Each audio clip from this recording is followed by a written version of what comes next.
Magandang araw po sa ating lahat. Sa video ito wala po muna tayong fishing adventure. Ngayong araw po ay kasalukuyan po tayong nandito sa ating trabaho o nasa work. Ang oras pala natin dito ay alas 12 na po ng tanghali. So kakalabas ko lang po sa aking trabaho. Meron po tayong isang oras na break time. Hindi na rin po tayo nakapag-vlog kanina pang umaga.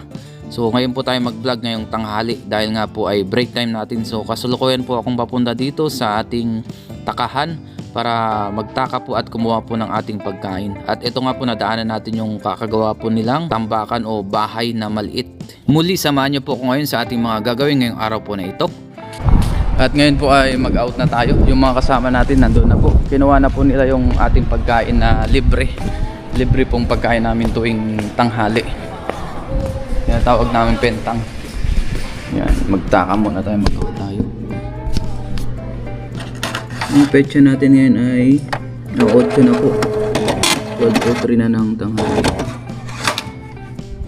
Tapos yung iba nating katrabahong Taiwanese dyan po sila nakain. Ngayong araw po na ito ay wala muna tayong fishing adventure. Mamaya po ay kukuha po tayo ng gulay sa labas. Tapos bili tayo ng ating pwedeng ipang ulam para mamayang hapon. May papaya po doon. May nakita tayo. Pitasin natin mamaya. Tapos doon parang may tanglad din po. Pitas din tayo mamaya pagtapos natin kumain.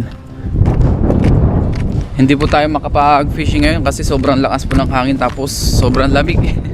Kaya sa susunod na lang po tayo mag-fishing doon sa dagat. Kaya pansin nyo, kadalasan sa ilog tayo ngayon na nangingisda po. Yan, kain muna tayo ng ating tanghalian. Ayun, ating mga katrabaho, kaibigan, nakuha na po sila ng ulam. May paulam si paring Jmar.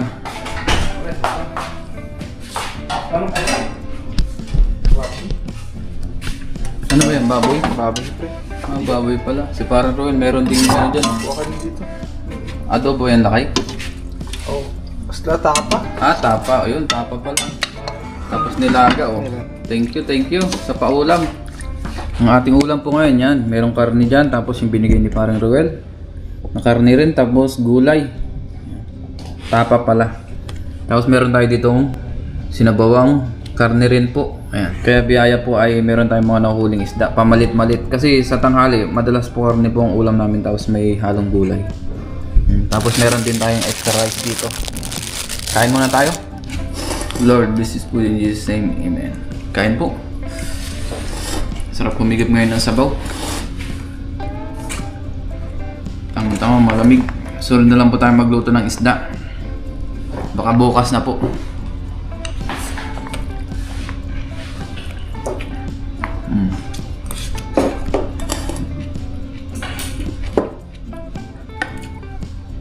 Ayan. Normal days muna yung i-vlog natin ngayon.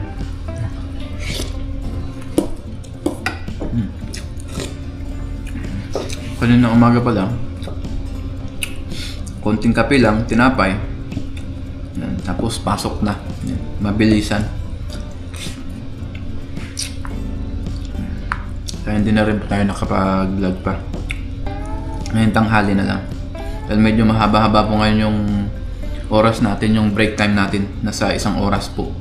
12 PM to 1 PM.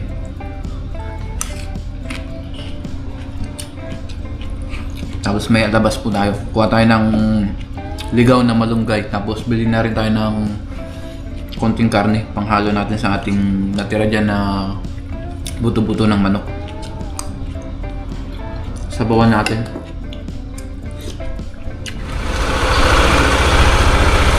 Tapos na po tayong kumain. Pinainit lang natin yung ating motor kanina. Ayan. Tapos labas na po tayo para makabalik din agad tayo bago mag-alauna. Punta lang muna tayo dun sa grocery tsaka dun sa madalas natin kinukuhanan ng malunggay. Malapit lang naman po dito. Wala pang 5 minutes ang biyahe. Tayong helmet.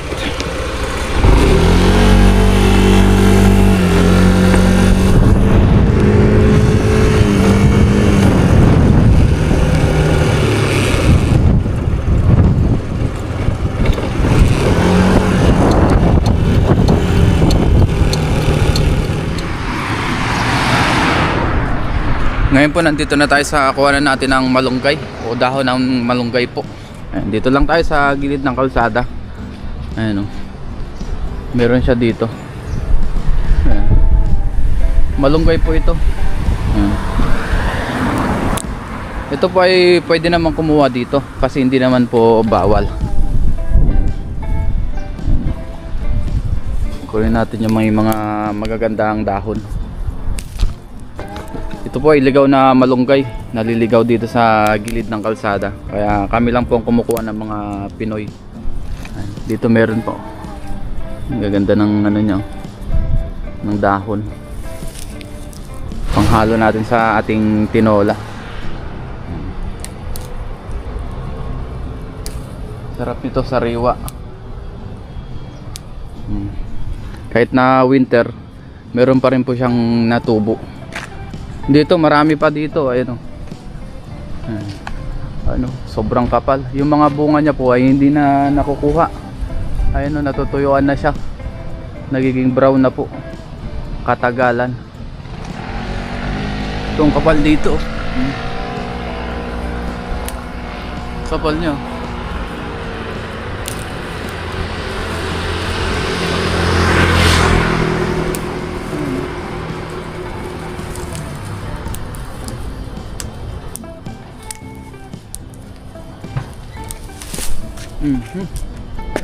Sayang. Yan, okay na po ito. Ang dami pa dyan pero okay na po ito. Marami na po ito. Panghalo lang naman natin sa ating lulutuin na tinola. Tapos mamaya kukuha tayo ng papaya dun sa bakuran. Sa madalas nating kinukuhanan. Kilala na rin po tayo nung may-ari dyan oh, ng taniman. Kasi madalas tayo nandyan nangunguha. Ngayon naman po ay punta tayo sa grocery. Malapit lang din po dito.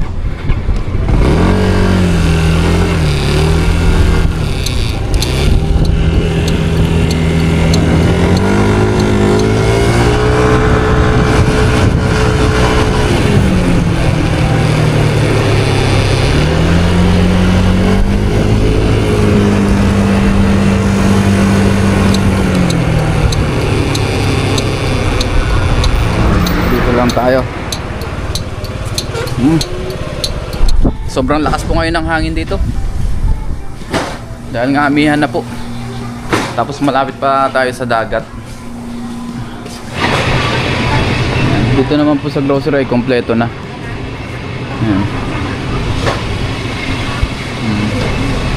May prutas, ayan. Sari-sari, apple, orange, may grapes pa oh. Kaso mahal po ang grapes ngayon. Ito medyo mura-mura oh, 68.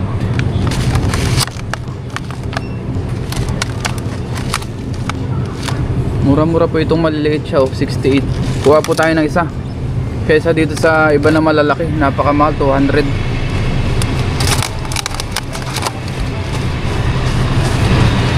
$68 ang isa. Okay na po ito. Tapos manok pa. Tayong manok. Pang tinola. Dahil meron na po tayo dong buto-buto, haluan na lang natin ng konting karne. Ito okay na, 99. Gulay po ay meron na tayo dun eh. Tapos yung ating papaya, kukuha na lang po tayo doon. Kaya hindi na po tayo bibili dito. Yung mga kulang lang, tapos konting prutas, yan, goods na. Dito naman tayo sa isda. Mahal po ngayon ng tilapia, 79, pero may nakasale siya na 55 po. Dahil marami naman tayong nahuhuli, hindi na tayo bumibili. Kahit mo yung hipo no, mahal, 88 po ilang piraso. Ito yung baramuntik, 119. Minsan nagsisale pagka pa-expired na. Ito yung mga nahuhuli natin sa dagat oh, yung pikaw, 99 dito. Good size na pikaw. Mas malaki pa po yung nahuli natin dito, pero libre lang. Yan. So sunod, magdagat ulit tayo. Ngayon kasi amihan, sobrang lakas po ng hangin.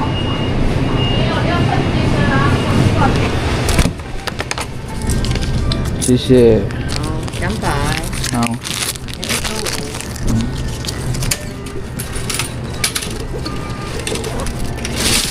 Shit. Let's go.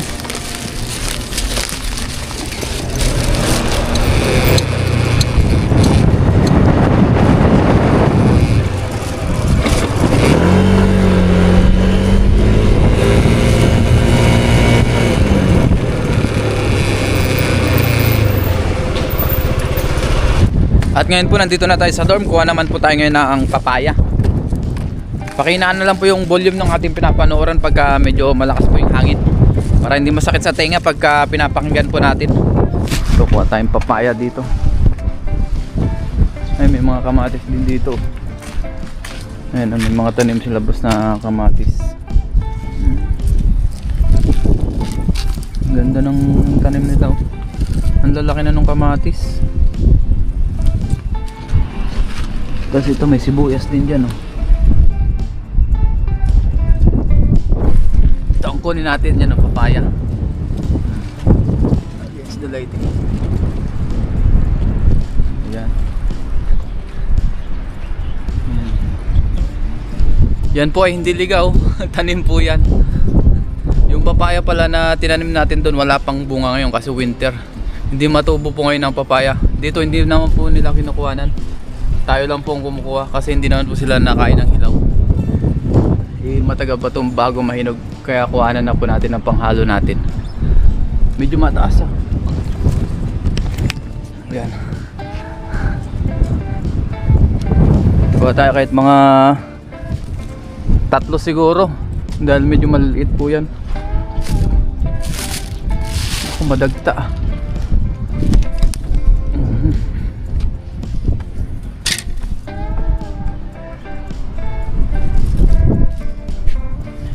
Mga native na papaya. Hindi na po lumalaki yan. Ilang buwan na pong ganyan, pero hindi pa rin talaga lumalaki siya. Ganyan rin po yung kinuha natin nung nakaraan. Ganyan na ganyan. Yan, okay na po yung 4.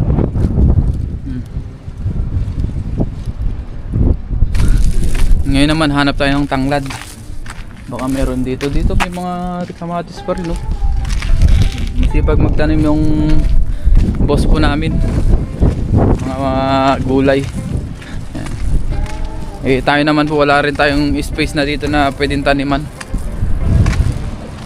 Ayun, wala pang bunga. Wala, anong nangyari dito? Sayang to ah. Yan yung kamatis. Kunin natin to, sayang. Ayun, oh. Nanilaw na siya. Sayang yan, kunin natin. Dito pala may tanim din silang longgan na yan, oh. Natubo na siya, oh. Longgan. Susunod kuha tayo dito pagka lumaki-laki pa. Ayan, oh, longgan. Pag taglonggan na.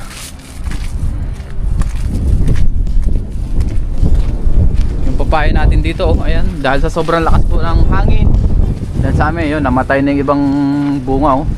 Nanilaw na siya. Ayan, naglalaglaga, naggaganyan siya, oh. Kahit maliliit pa, nalalaglag na. Ayan, oh. Hindi talaga maiwasan. Tapos dito po may tanglad. Kuha tayo ng ilang piraso panghalo natin.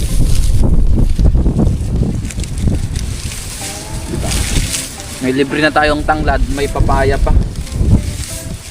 May malunggay pa na libre. Skerte lang talaga. Kuha tayo ng ilang piraso. Yan, okay na po ito. Hindi naman sobrang dami yung halo natin. Tama lang. Para hindi rin masyadong pumait. Ito po ay mamaya na natin lulutuin. Pagka-out po natin mamayang hapon. Para sa ating hapunan o dinner. Ngayon po ay mag-alauna na. Mag-in na po tayo. Para pasok tayo ng alauna po ng hapon. Anihaw! Ayan, 12:55 na.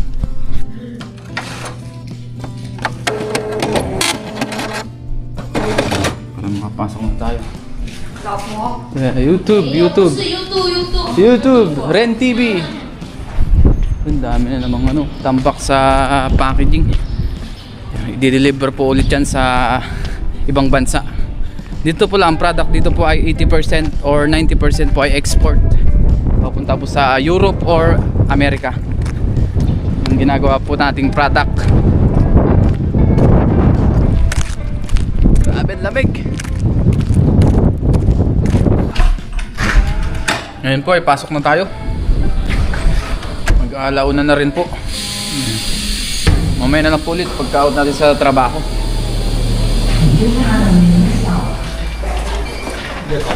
Yoshia. Ngayon po ay kakatapos lang natin magtrabaho. Out na po tayo sa trabaho. Ngayon po ay alas 5 na ng hapon. Sobrang lamig po ngayon. Our temperature today is 13 degrees Celsius according to the Google. Yeah. Kasi meron tayong nag-comment na viewers natin. Sabihin daw natin yung temperature. Running balls. Tapos dito, naggagawa na po sila ng lettering. Yung mga trabaho natin Taiwanese, pauwi na rin po. Yan. Mag-fill up lang po tayo ng ating overtime sleep. Kasi nag-overtime tayo kaninang umaga. Kaya kahapon, kaya kailangan natin ilista. Baka hindi na po tayo makapag-vlog dito. Paring Jess! Ngayon po ay tapos na tayo mag-fill up. Yung ating mga kasama, nag-fill up na rin po sila. Mag-out na tayo. Grabe, sobrang lamig talaga ngayon. Sobrang lamig, tapos malakas pa ang hangin. Dito si parang ano, nagtaka niya. Ayan. 5:03 na po. Merienda muna tayo bago mag-overtime ulit. Ayun, nakatest na si Boss, oh. Ayun na, si Bruce. Ayun. Naka BMW yun, tapos yung isa Tesla. Yung mga kasama ko sila ng kape. Tayo rin, magkape rin tayo. Nag-ayos pa rin po sila, overtime sila ngayon, oh. Inaayos nila yung mga ilaw po. Dahil medyo may mga sira-sira na rin. Kape lang muna tayo. Dito po kami nakuha ng tubig sa labas. Yan. Libre po kasi dito. Pati inumin dito na rin po lahat. Meron tayong 2 tangke dyan. Biyaya po, hindi na tayo nabili ng tubig. Meron ng mainit dito, warm tsaka malamig. Diba? Tapos yung company na pinagtatrabahoan natin ay kapitbahay lang po natin. Dito na rin po kami nakatira sa pinagtatrabahoan natin ng company, o kapitbahay lang po namin. Kape po tayo. Medyo magulo pa ang ating maghapon po tayong naka-hoodie dahil nga po sobrang lamig. Mas okay po yung ganitong may hoodie kaysa sa bonnet para sa akin po, kasi pati yung leg natin natatakpan na. Hindi na natin kailangan balutan pa. Kape po tayo. Ayan. Tapos merenda tayo ng tinapay.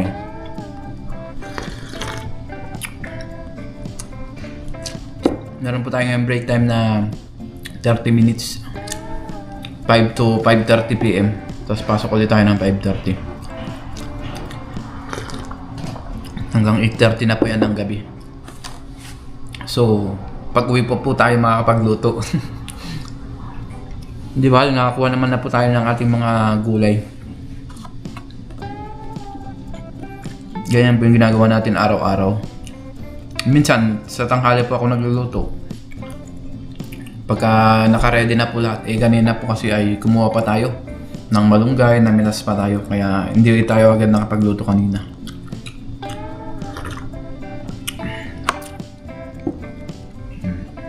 Yung iluluto natin mamaya ay ulam na po natin ng dinner hanggang kinabukasan na. Minsan naabot pa ng dinner kinabukasan. Lalo na po pagka marami yung niluluto natin.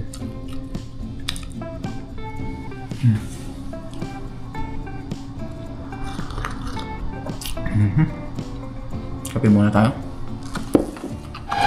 Ngayon po, overtime muna tayo. Mamaya na lang po ulit tayo mag-vlog paglabas po natin sa trabaho.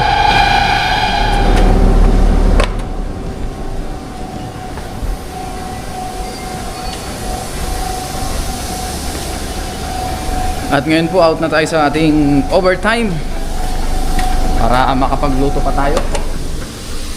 ng ating pang dinner hanggang ulam natin kinabukasan o hanggang bukas na po. Tingnan ko lang yung ating mga compressor. Pahinga lang tayo konti tapos luto na po tayo. Nakong may pusa dyan, oh. Nag-aabang pala siya. Gutom na yata. Bigyan lang po natin siya ng pagkain. Ngayon po, umpisa na natin magluto. Maglagay na po tayo ng mantika. Nagpainit na tayo dito ng kawali. Yan. Bisa na po natin ating bawang, sibuyas, tsaka luya. Sabayan na. Tayong tinola. Lagay na po natin yung ating manok. Yan.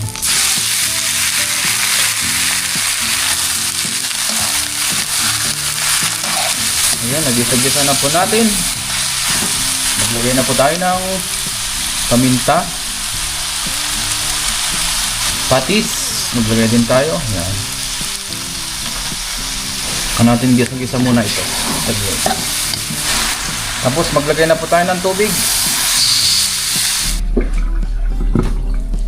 Yun po, kuluan na. Ilagay na natin yung ating mga ibang ingredients. Lagay na po natin yung ating papaya. Pinakulo lang natin ng isang kulo kasi medyo matigas po yung papaya kaya nilagay na po natin. Tapos yung ating siling berde. Maglagay na rin po tayo ng chicken cubes. Minsan lang tayo maglagay nito. Tapos yung ating tanglad. Isang piraso lang po nilagay natin. Pampalasa lang naman po.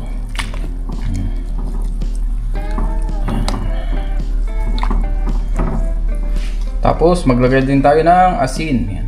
Dagdagan natin kasi kaya na konti lang yung dinagay nating patis. So tama lang. Dagdagan natin. Pakuluin pa natin ito. Kuluan na po. Ilagay na natin yung ating malunggay, ang ating huling ingredients. Nilipat pala natin sa mas malaking kaserola kasi pinagdagan po natin ng sabaw para mas makayugup po kami ng maraming sabaw dahil po malamig ngayon.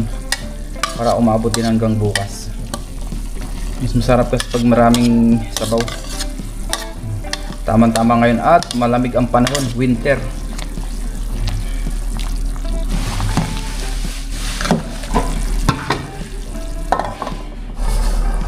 Luto na po ang ating tinola. Ayan po, kain na rin tayo.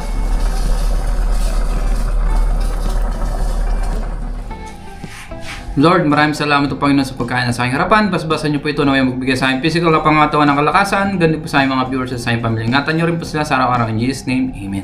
Tara po, kain tayo. Talagang nagutom na. Mamaya na po tayo maglinis ng ating katawan. Pagkalabas natin, nagluto agad tayo para makakain agad. Makapagpahinga pa tayo. Tapos habang nagpapahinga, mag-edit po tayo. Edit natin itong ating vlog. Ito muna po ang ating i-upload ngayon. O bukas pala. Kain po.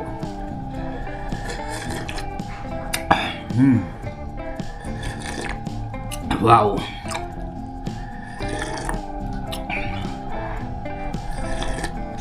Sarap po umigop na sabaw. Sarap.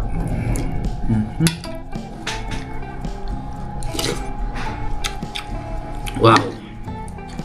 Sarap talaga.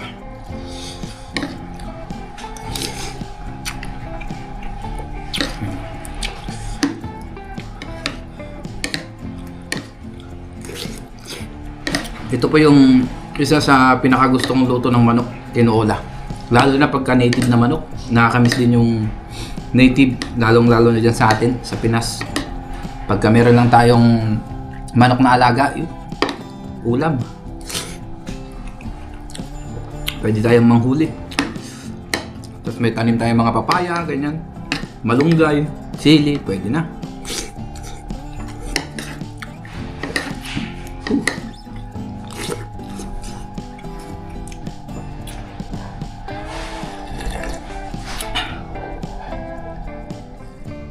Ngayon po ay tapos na po tayong kumain.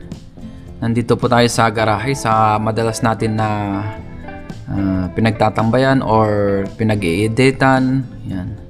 Dito po tayo nag-edit pagka break time natin. Lalong-lalo na po sa gabi dahil nga may mga natutulog na sa kwarto kaya nalabas tayo syempre para hindi rin sila maistorbo. Nandito tayo sa garahe nila boss. Malawak naman po dito. Dito lang po ito sa likod ng dorm namin. Doon po yung dorm namin sa kabila. Yan, dito rin po natambay si Kellogg's TV. Yan, kung mapapansin nyo sa mga vlog niya, yan dito po yun. So ngayon po, dahil po may mga nagko-comment sa comment section ng mga viewers natin, tinatanong kung magkano pong sahod dito sa Taiwan, sasagutin po natin. Ito naman po ay madalang po natin sagutin. Ngayon lang po dahil nga po meron tayong i-update sa inyo. Ngayong January 1 po pala ay nag-increase po ang salary po dito sa Taiwan. Every year naman po ay tumataas ang sahod po dito sa Taiwan. So ngayong January 1 nag-start na naman po yung pag-increase. Dati po ay 28,590. Last year po yan, 2025. Ngayon po ay 2026 na. Nag-increase po siya ng 29,500 na po. Starting this January 1 lang. So i-convert po natin yun. Dahil sa mga nagko-comment, sagutin po natin para at least makapagbigay din po tayo ng mga information sa mga kababayan natin na gusto pong mag-apply dito sa Taiwan. So 29,500 times 1.85. Ito po yung average, yung palitan na 1.85, almost 2 pesos na rin po. Minsan kasi paiba-iba ito, minsan nataas, minsan nababa. Kaya ito na lang po yung average ang ita times natin. So ang nakalagay po dito ay 54,575 pesos pag i-convert po natin. Pero ito po ay may kaltas. So pagka nagkakaltas kasi dito, hindi dapat natin kino-convert sa peso. So itong 29,500 Taiwan dollar, mababawasan pa po ito. Siyempre may mga dorm tayo na binabayaran, tubig, kuryente, tapos yung siyempre yung food allowance natin sa buong buwan, yung load natin, yung internet, yan po ay binibili rin. Dito po ang internet ay ang average po ay 500 NT dollars po yung isang net, yung isang card po. Bibilin po natin yon. Yun po ang expiration nun ay 1 month po. May mga binabayaran po tayo na tax. Yun po, yung tax po namin ay refundable naman po yun. So bumabalik po sa amin every year yun. So nagbabayad po kami every month, kinakaltas po sa atin ng ating employer. Tapos yung health insurance, labor insurance, may mga kaltas din po. Yan. Tapos meron din tayong binabayaran sa broker. So kung pagsasama-samahin po natin yung kaltas na yun, kung sa 29,500 baka siguro yung pinakamalinis na sa atin ay 20,000 to 23,000 na lang po yung matitira sa 29,500 na naging sahod po natin. So mga magiging malinis lang po doon ay 20,000 to 23,000. Depende rin po sa ating paggastos, sa ating pagbabudget yan. So yun lang po, binigyan ko lang po kayo ng idea kasi yan po yung mga na-experience natin dito sa Taiwan. Yun po ay wala pong overtime, yun po ay sa basic salary lang po dito sa Taiwan. Kung may overtime naman po ay I think mga 180 Taiwan dollar na po yung overtime. Tapos tumataas pa po yun, depende po sa shift. Pagka day shift po, yan mga napalo po yan ng 180 NT dollar.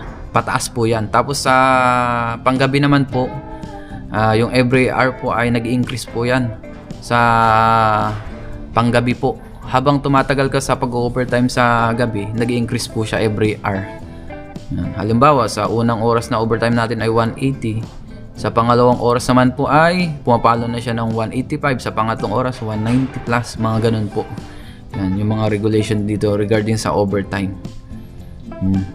At iba-iba rin po yung bigay ng overtime dito. So yung overtime po natin, hindi na po natin sasabihin. So dito naman ang overtime, minsan 2 oras, 3 oras, depende po yan sa binibigay na company. Minsan seasonal din. Minsan may time na mahina ang company na wala pong overtime. Buong buwan walang overtime, ganun po. Or sa isang araw po ay 1 hour, 2 hours. So depende po. Sa amin naman po ay 3 to 5 hours yung aming overtime dito. So iba-iba po ng company yan. Binibigyan ko lang po kayo ng idea para at least pag pumunta kayo dito, wag natin i-expect na marami agad overtime sa mga mag-apply pa lang po na ating mga kababayan. Dito naman po sa Taiwan ay maganda naman po yung pamamahala nila dito sa mga OFW. Kaya don't worry po sa mga gusto pong mag-apply dito sa Taiwan. Maganda po dito sa Taiwan. Pero mas maganda sana kung mayroon tayong overtime na matiyempuan. Or matiyempuan natin yung pag-a-applyan natin na company or yung papasukan natin na company dito sa Taiwan na may overtime po. Yun po ang pinakamaganda. Kasi pagka wala pong overtime, talagang tama lang. Yun bang mas maganda sana kung may overtime para mas makaipon tayo. So, yung agency pala natin sa mga nagtatanong ay, ang agency po natin ay City Employment Center Inc. Kung gusto nyo pong i-search yan, meron po silang FB page. Yan. City Employment Center Inc. po ang kanilang pangalan. Marami naman pong legit na mga agency na nagpapaalis po papunta dito sa Taiwan. Especially po dyan sa Manila. Kung gusto po nating i-search, meron po sa Google sa POAA. May mga legit na agency na nagpapaalis papunta dito sa Taiwan. So, kung gusto nyo po mag-Taiwan, yan, go po. Yan, tiyagaan lang talaga sa pag-a-apply. Kasi sa pag-a-apply, makakailang bigay ka muna ng resume or biodata sa mga agency dyan sa Manila or sa Quezon City. Yan naman po madalas yung agency. So minsan ida-dropbox lang natin o minsan pipila tayo ng mga napakahaba or kailangan natin pumunta ng madaling araw. So talagang tiyagaan lang po. Kapag may tiyaga, may nilaga. So apply lang po tayo ng apply as long as kompleto naman yung requirements natin. Yan. Huwag tayo susuko hanggat hindi tayo nakakaalis. Ganyan naman talaga ang buhay. Kailangan mo munang paghirapan bago mo makamit. Ganun din po ako nung nag-apply ako dito sa Taiwan. Papunta po dito. Inabot din tayo ng almost 5 months bago tayo nakaalis. So nakailang apply din ako sa agency. Nakailang bigay din tayo ng resume. Kaya tiyagaan lang. Malay naman natin sa mga susunod na buwan ay tayo naman, di ba? So good luck po sa ating lahat, sa mga kababayan natin na gusto mag-apply dito sa Taiwan. So sipagan lang po natin at lagi tayong magdasal. So maraming salamat po sa inyong lahat. Hanggang dito na lang po muna yung ating vlog. Maraming salamat po sa inyong pagsama sa atin sa ating simpleng vlog po ngayong araw na ito sa normal days po natin. Ingat po tayong lahat and see you po sa ating mga susunod pang fishing adventure at sa mga susunod pang vlog. God bless po sa ating lahat. Bye-bye.